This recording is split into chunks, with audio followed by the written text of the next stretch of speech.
मैं प्रेमपाल यादव, सहायक आचार्य इतिहास, राजकीय महाविद्यालय बहरोड। आज हम इस वीडियो के अंतर्गत जैन धर्म की विशेषताओं के संदर्भ में चर्चा करेंगे। जैसा कि पूर्ववर्ती वीडियो में जैन धर्म की प्रारंभिक पृष्ठभूमि एवं जैन धर्म के पंच महाव्रत के सिद्धांतों पर चर्चा की गई थी, इस वीडियो में हम उसके आगे चर्चा करेंगे। महावीर के प्रवचनों को गणधरों ने संकलित किया, उत्तरवर्ती आचार्यों ने उसे लिपिबद्ध किया जो आगम कहलाए। इनकी ज्ञात संख्या 12 है।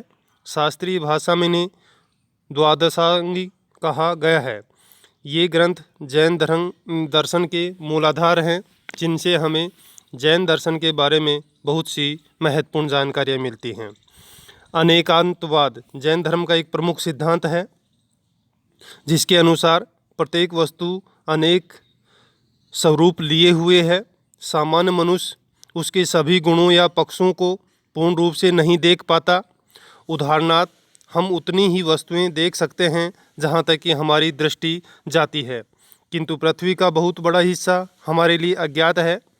वायुसेना या अंतरिक्ष में जाकर अधिक विस्तृत दृश्य को देख सकते हैं।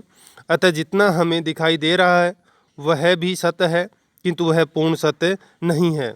जितना मैं जानता हूँ उसके परे भी सत्य है। यह भाव मनुष्य में उदारता और समन्वय की दृष्टि उत्पन्न करता है। जैन दर्शन के अनुसार प्रत्येक वस्तु में अनेक गुण व धर्म होते हैं। प्रत्येक जो वस्तु है उसकी अलग अलग विशेषताएं होती हैं, उनका स्वतंत्र अस्तित्व होता है। प्रत्येक अणु का अपना स्वतंत्र अस्तित्व होता है। तो इसलिए जिस दृष्टिकोण से उसे देखा जा रहा है वह सही है, लेकिन दूसरे दृष्टिकोण से भी वह वस्तु सही हो सकती है। इसे ही अनेकांतवाद का सिद्धांत कहा जा सकता है। इसी का पर्याय स्याद्वाद का सिद्धांत है। अनेकांतवाद और स्याद्वाद एक ही हैं। अंतर केवल इतना है कि अनेकांतवाद वस्तु के अनेक धर्मों होने की घोषणा करता है, अर्थात विशेषता होने की घोषणा करता है, तो स्याद्वाद उसे अभिव्यक्त करने की एक शैली है, भाषा है। स्याद्वाद शब्द दो शब्दों से बना है। स्याद किसी अपेक्षा या विशेष दृष्टि से, तथा वाद अर्थात मान्यता का कथन। विज्ञान का सापेक्षवाद का सिद्धांत इसी की पुष्टि करता है। जैसे एक व्यक्ति, उसे देखकर आप कहते हैं हे गुरुजी, किंतु यह वाक्य शिष्य की दृष्टि से है, परंतु वही व्यक्ति पुत्र की अपेक्षा से पिता, बहन की अपेक्षा से भाई, पत्नी की अपेक्षा से पति, माता की अपेक्षा से वो पुत्र कहलाएगा। ये सभी उपाधियां सत्य होते हुए भी एकांगी हैं। इस प्रकार देश और विश्व में समन्वय, सौहार्द तथा सामंजस्य उत्पन्न करने के लिए विचार में अनेकांत, वाणी में स्याद्वाद तथा व्यवहार में अहिंसा का मार्ग अपनाने की आवश्यकता है। जैन दर्शन में स्याद्वाद के संदर्भ में एक आता है कथा, जिसमें कहा गया है कि एक हाथी है, 7 अंधे व्यक्ति हैं।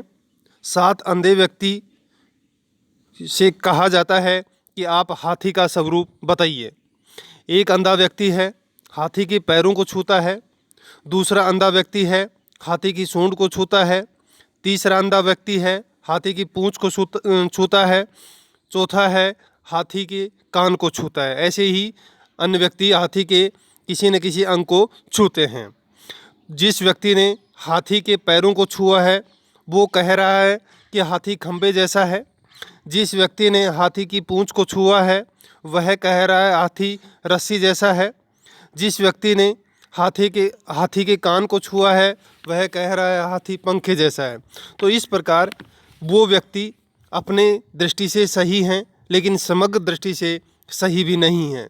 तो इस प्रकार का जो सिद्धांत है जिसे हम कहते हैं उसे ही स्याद्वाद का सिद्धांत कहा जाता है। स्याद्वाद में 7 अभियुक्त करने की जो पद्धति है उसे 7 प्रकार से कहा जाता है, नहीं है और नहीं है, कहा नहीं जा सकता, है और नहीं है। तो इस प्रकार ये अलग अलग अभिव्यक्त करने की पद्धतियां हैं। अगला सिद्धांत है अनीश्वरवाद। जैन धर्म ईश्वर को सृष्टिकर्ता नहीं मानता। उनके अनुसार सृष्टि अनादि, अनंत, अनंत और तथा नित्य है। कर्म एवं पुनर्जन्म। जैन धर्म पुनर्जन्म और कर्म में विश्वास करता है। जैन धर्म मनुष्य को स्वयं अपना भाग्य विधाता मानता है।